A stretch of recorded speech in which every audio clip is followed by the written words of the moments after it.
Hi hello welcome to eagle media works. కోయంబత్తూరులో ఈషా ఫౌండేషన్లో ఉన్నాం. సద్గురు వీడియోస్ కానివ్వండి, సద్గురు ఫొటోస్ కానివ్వండి, సద్గురు ఇచ్చే మెసేజెస్ కానివ్వండి, మనందరికీ రావడానికి ఆ వెనకాల చాలా పెద్ద టీమే ఉంది, చాలా పెద్ద కృషి వాళ్ళందరూ చేస్తున్నారు. అలాంటి టీం నుంచి ఒక మెంబర్తో మనం ఇప్పుడు ఉన్నాం, ఆయనతో మాట్లాడదాం. సార్ నమస్కారం sir. Namaskaram. Sir from how long have you been here with Isha? I've been Isha with last 15 years, and initially I did Sadhguru's programs, and after experiencing what Sadhguru has to offer, it became my inner desire to share this with people across the world. So that is why I became a full-time volunteer, and I have been full-time volunteer with Isha for last 4 years. So William sir, you said that you are from 15 years with Isha. So before that, what were your works and all of that? I was working for a company in Bangalore. I'm native of Bangalore, so I worked, and along with my work, I used to also do Sadhguru's programs. I used to do local volunteering in Bangalore, and a time came where I was not finding fulfillment in what I was doing, and I thought that I have done enough for myself. Now it is time for me to give something back to the society. So I took this decision, but it is not something that came out of me. It is through Sadhguru's grace that it happened spontaneously. It just pulled me here. When was the first time you got attracted to Sadhguru's speeches and all of that? Sadhguru used to write columns in Times of India way back in 2000. So from that time onwards, I used to read, and it just was so powerful that I used to constantly look forward for his articles.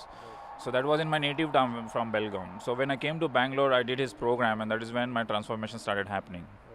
Were there any apprehensions, sir, from your family members or your friends, when you said that you are going into ashram and getting into things like this, and getting into e-media team or publications team of Sadhguru? Were there any apprehensions? There were, yes, certainly there were quite a few apprehensions, especially from my family, saying, how will you offend yourself? You will come on the street, you will have to beg for your food and all those kind of things. But life is so huge and large that these kind of things kind of hold us back from taking the step for the transformation. So it actually took me like about couple of years to take this decision, but when it became very clear to me, I mean the sense of fear and insecurity just dropped off. And Sadhguru was just kind of hand-holding me, and everything happened.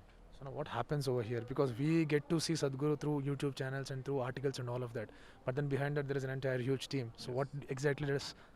Yeah, the purpose of Isha Foundation is to bring transformation among people across the world. And when I say transformation, it is not that people have to leave whatever they are doing and come and stay in ashram. No, that is not what we are looking at. Transformation means whatever people are doing, they should be able to do it with their whole dedication and enjoy it. Right now what we see is people are doing a lot of things, but they are not able to enjoy it.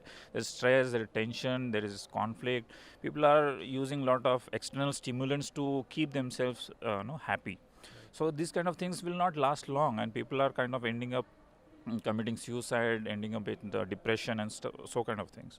So what we are doing is we want to bring transformation. There is a way where we have tools for transformation, and we want to teach it to the people. So one of the important what we do here is the social media, because it is the only powerful medium in the current world which can help us to reach to the people across geographies.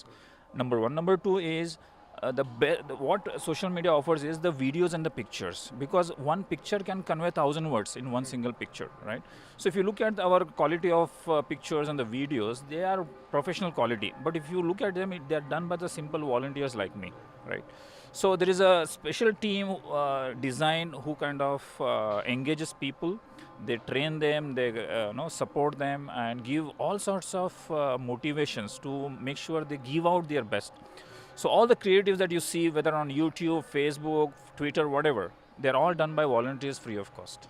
Again, when you talk about creatives, it is very important to pick the right photos, right? Correct. And when we see Sadhguru's photos, I think there are maximum we see one photo, in this direction where he looks at us, and then there is another photo when I think it is there at the prayer place. Why are only these two photos that are most visible to us? Is there any particular reason behind that? There is, basically, when Sadhguru says that in the beginning he was just a guru, he did not wanted to come out of this kind of a small group of people, but later on he says that this way I will not be able to reach out to people. I can only reach out when I can open myself and go and connect with people. So when you say you want to create a certain kind of a personality, because people can connect to you only through personality, right? So if you want to create a personality, there are different ways you can connect with. So one of them is through pictures, right? And when I say a picture can speak 1,000 words, so there are few pictures which people connect directly by just looking at that picture. So especially those two pictures which you refer to, those pictures, if you see, they are common across the theme and across the time right from the Isha started. So those are the two pictures where people just connect just looking at it. Even I felt connected just by looking at it. I don't know what is there in that picture, but the way they have been taken and the way just by looking at it, it just connects with you. And that is the reason why we have only those kind of pictures everywhere. Most of them. Yes. Right. They are like theme, you can say, the broader theme. A guru is trying to connect with, a disciple. And now you see, Sadhguru's videos and messages are, reaching out to more and more people now, that there are different YouTube channels in different languages. And then he's also, the team is also trying to reach out to different nations also. So your role in this kind of a juncture, how is it? See, right now we are reaching out to people across India in about 8 languages. And globally we are engaged in about 6 languages. So total around 12 to 14 languages we are working on. And all these 14 languages have the reach through social media platforms like YouTube, Facebook, Twitter, blog, those kind of things. Then we are also translating the Sadhguru's tools for transformation, the inner engineering program, into regional languages. This program will also be available online. So right now it is 7 days class kind of a program where people have to come for 3 hours. But now we realize that people don't have that much time also. So almost like 80% of the class will be online. They can do it at the comfort from their home. And another just 20% they will have to come like one day to the class and complete the program.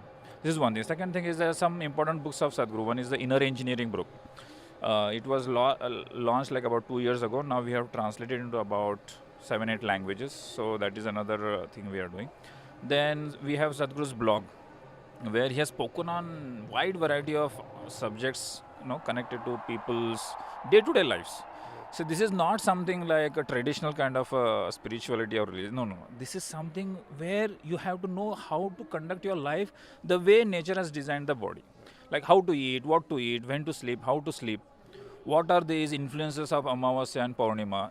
A lot of people have created this haze around it. Oh, this is something magic and these are the scientific facts. And Sadhguru explains all these things. Right?